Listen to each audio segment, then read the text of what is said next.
Mudukundire twongere kubaramutsa kuri Dunda Entertainment, mwebwe mukomeza mukurikirana Dunda Entertainment.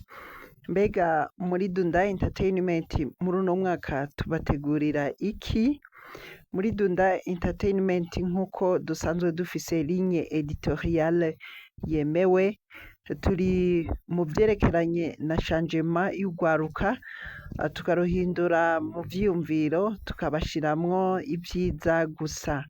Rero mu rwaruka rwo muri East African Community canke mu rwaruka rw'abarundi turafise kurugendera, turafise kuzogendera abategetsi muri rusangi, turafise kuzogendera buri umwe wese yotuma urwaruka rutera imbere. Hano rero kuri Dunda Entertainment turatumiye buri muntu wese afise ico yoterera kuri Dunda Entertainment kugira ngo azoze aratubwira bimwe mu vyo twogira, ivyo twoshobora kureyariza n'ivyo twoshikako.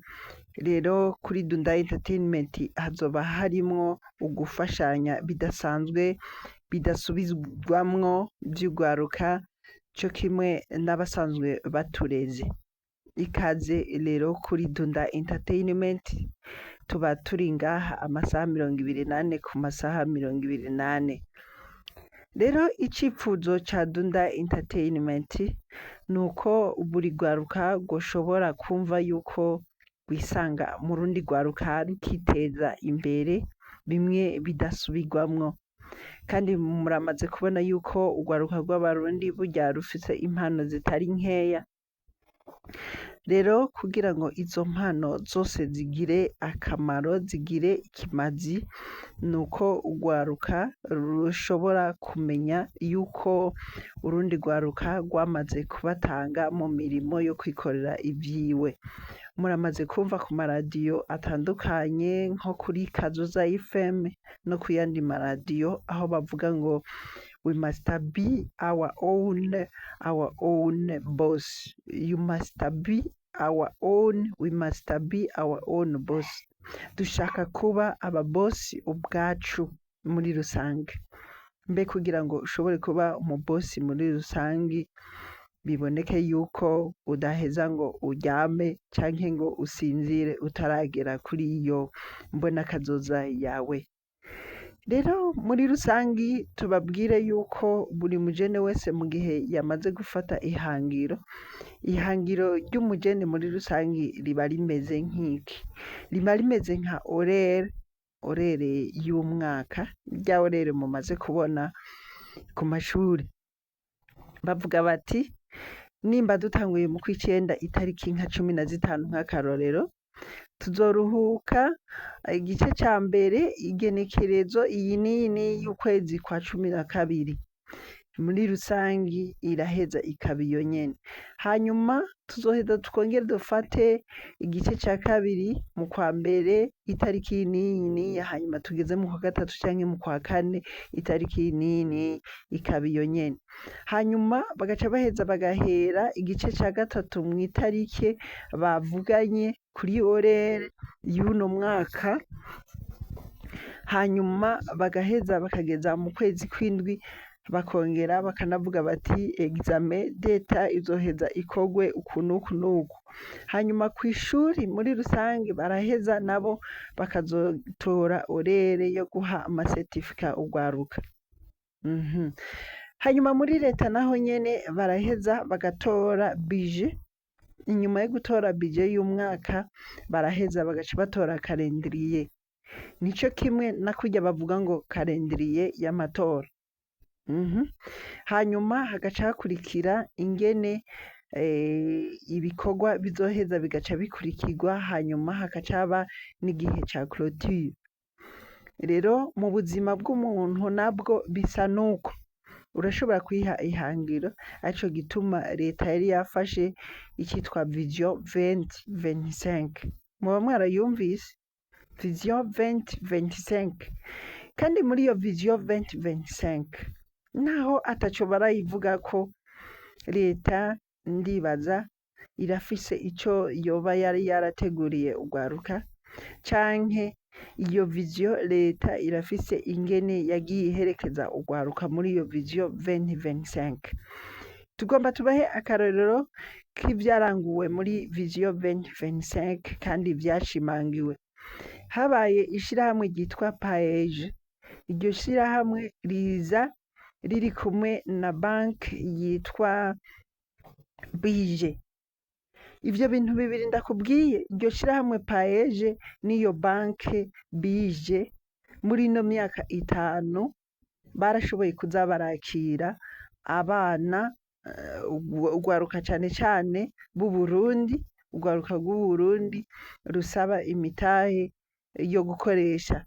Ico gihe muri paeje bajana projet zabo, projet iyo ariyo yose, hanyuma paeje ikayiga ikabona yuko iyo projet iri rentable, hanyuma igica gikurikira baca babafunisa amafaranga. Sinitayeho ku nyungu bobasubiza kandi sinitayeho no ku bindi bintu, nitayeho yuko iyo vision 2025 habayemwo ico gikorwa. Mbega twebwe twavyitayeho gute? Twabifashe gute? Hari ico wewe woba warakoze kugira ngo ushobore kuba bosi wawe? Hari ico ushobora kuba warakoze nk'umujeni kugira ngo ushobore kwiyungunganya ku gatwe k'iwawe, narirya mu buzi bwa leta canke ubuzi bundi bw'abikorera utwabo haboneka ubuzi buke ugereranije n'ingene urwaruka ruba bameze. Wewe woba warashitse hehe muri ino vision ya 2025, vision 2025? Nta kintu na kimwe yoba yaragusigiye. Akarorero kuri jewe vision 2025 ikintu yansigiye ni kimwe. Vision 2025 narayigize kandi ikintu yansigiye yari formation. Je nagize formation, n'akarorero nagize 2020 guhera mu kwezi kwa kane umenga nimba ko tari ukwezi kwa gatanu, nagiye gusaba yuko noba umubenevole muri Radio Maria Burundi. Hanyuma inyuma mu kwezi kw'icenda muri 2020 nca ntangura kuba umubenevole muri Radio Maria Burundi.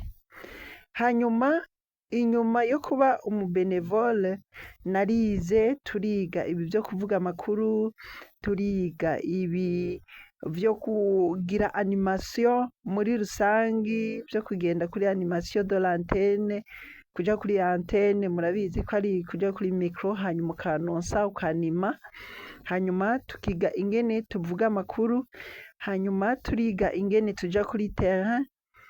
Jewe ntivyahagarariye ngaho, naciye ngenda muri 2021 ndiga ingene bakamera.